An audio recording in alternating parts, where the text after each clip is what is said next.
নমস্কার দর্শক বন্ধুরা, লিপিজ কিচেনে আপনাদের স্বাগত জানাই। আজ কোনো রান্না বান্না নয়। ঋতু পরিবর্তনের এই সময় আমাদের মধ্যে অনেকেই বুকে জমে থাকা কফ আর কাশির সমস্যায় জর্জরিত।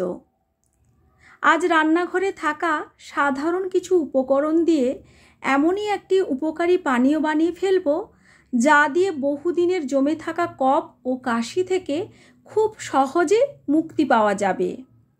আমি নিজে এই পানীয় বানিয়ে উপকার পেয়েছি, তাই আজ আপনাদের সঙ্গেও শেয়ার করে নিচ্ছি। যে উপকরণগুলো আজ ব্যবহার করব প্রত্যেকটাই কিন্তু আমাদের সবার রান্নাঘরে থাকে। এখানে আমি নিয়েছি প্রায় 6-7টার মতো তেজপাতা। তেজপাতা যেমন আমাদের রান্নার স্বাদ আর গন্ধকে বাড়িয়ে দেয়, তেমন এর কিন্তু প্রচুর ভেষজ গুণ আছে। আজকের পানীয় বানাতে আমি এই তেজপাতার কিন্তু ব্যবহার করব। এছাড়াও এখানে আমি নিয়েছি আদা। আদাও যেমন আমাদের রান্নার স্বাদকে বাড়ায়, তেমনি আদারও কিন্তু প্রচুর গুণাগুণ আছে। এখানে আমি নিয়েছি দারচিনি আর নিয়েছি লবঙ্গ। গরম মশলা হিসেবে পরিচিত এই দুটিই কিন্তু কফ কাশি ভালো করতে কিংবা যে কোনো ভাইরাসজনিত রোগ থেকে আমাদের মুক্তি দিতে পারে। এই দুটি ছাড়াও এখানে আমি নিয়েছি মধু। চেষ্টা করবেন বাজার থেকে বা কোনো জায়গা থেকে পিওর মধু সংগ্রহ করার। আমি এখানে বাড়ির বাগানে মৌচাক ভাঙা পিওর মধু নিয়েছি। পিওর মধুটা হলে খুব ভালো উপকার পাওয়া যায়। আর আমরা সবাই জানি মধু কিন্তু কফ কাশি ভালো করতে খুব সাহায্য করে।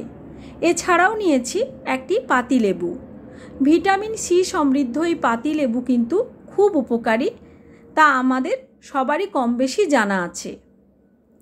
এখন আমি আদার খোসা ছাড়িয়ে ধুয়ে নিয়ে প্রথমে খুব পাতলা পাতলা করে এভাবে কেটে নিচ্ছি। যতটা সম্ভব পাতলা করে কেটে নিতে হবে। মোটামুটি 2 ইঞ্চ পরিমাণ আদা এখানে আমি ব্যবহার করব। আর এখানে তেজপাতাগুলো খুব ভালো করে ধুয়ে নেব। তবে তেজপাতাগুলো কিন্তু জলে ভিজিয়ে রাখা যাবে না, ধুয়ে নিতে হবে ভালো করে, যাতে করে এর মধ্যে থাকা ধুলোবালি ভালো করে ধোয়া হয়ে যায়। তারপর তেজপাতাগুলো আমি টুকরো টুকরো করে কেটে নিচ্ছি। এখানে আমি নিচ্ছি দারচিনির 3টে মাঝারি ধরনের টুকরো। এছাড়াও নিচ্ছি প্রায় 10-12টার মতো লবঙ্গ।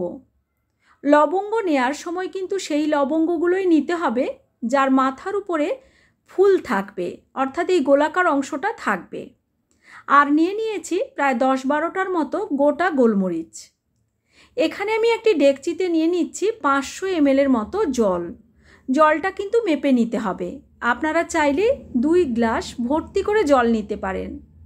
ফ্লেম অন করে জল গরম হতে শুরু করলে এর মধ্যে আদার টুকরো আর কেটে রাখা সমস্ত তেজপাতার টুকরোগুলো দিয়ে দিলাম। মিডিয়াম টু হাই ফ্লেমে রেখে প্রথমে আদা আর তেজপাতাকে বেশ 3-4 মিনিট সময় নিয়ে ভালো করে ফুটিয়ে নিয়েছি। তারপর এতে যোগ করে দিলাম দারচিনি, গোটা গোলমরিচ আর লবঙ্গ। এবার খুব ভালো করে মিডিয়াম ফ্লেমে এই পানীয়কে বা এই জলকে আমরা ফুটিয়ে নেব বেশ সময় নিয়ে।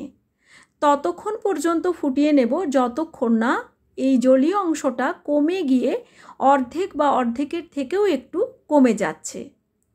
দেখুন এখানে আমি ফুটিয়ে নিচ্ছি ভালো করে, এতে করে এই সমস্ত কিছুর যে গুণাগুণ এই পানীয়র সঙ্গে ভালো করে মিশে যাবে। এই পর্যায়ে দেখুন অনেকটাই কমে গেছে। এখন আমি ফ্লেম অফ করে দিয়েছি আর এর রঙটাও কিন্তু বেশ ঘন হয়ে গেছে। এখন এটি জুড়িয়ে নিয়ে আমি ছাঁকনিতে ঢেলে ছেঁকে নিচ্ছি, যাতে করে সমস্ত উপকরণগুলো, গোটা উপকরণগুলো এই তরল থেকে আলাদা হয়ে যায়। দেখুন এটা ঘন হয়ে প্রায় 200 ml মতো হয়ে গেছে। 200 থেকে 250 ml মতো হয়ে যাবে, এরকম করেই ফুটিয়ে নিতে হবে। এটা আমি আগেই বলেছি ঠান্ডা করে নিয়েছি। আর তারপর এর মধ্যে মিশিয়ে দিচ্ছি প্রায় 3 টেবিল চামচ মতো মধু।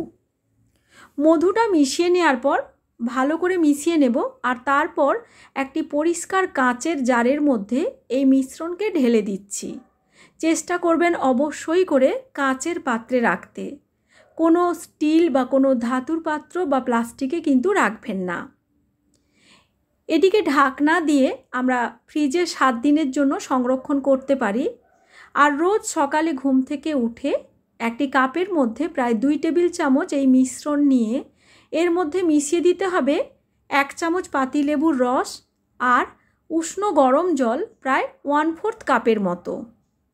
দিলেই আমাদের এই উপকারী পানীয় একদম রেডি পান করার জন্য।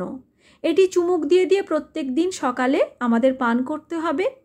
এভাবে 7 দিন পান করলে যত পুরনো কফকাশি হোক না কেন তা কিন্তু নিমিষেই দূর হয়ে যাবে। আপনারা অবশ্যই এটি ট্রাই করে দেখতে পারেন। আশা করছি আপনাদের খুব উপকারে লাগবে। আর আমার চ্যানেল এখনও না সাবস্ক্রাইব করা থাকলে চ্যানেলটি সাবস্ক্রাইব করার অনুরোধ রইল। ভিডিওটি ভালো লাগলে লাইক, শেয়ার, কমেন্ট করতে ভুলবেন না যেন। Thanks for watching my video.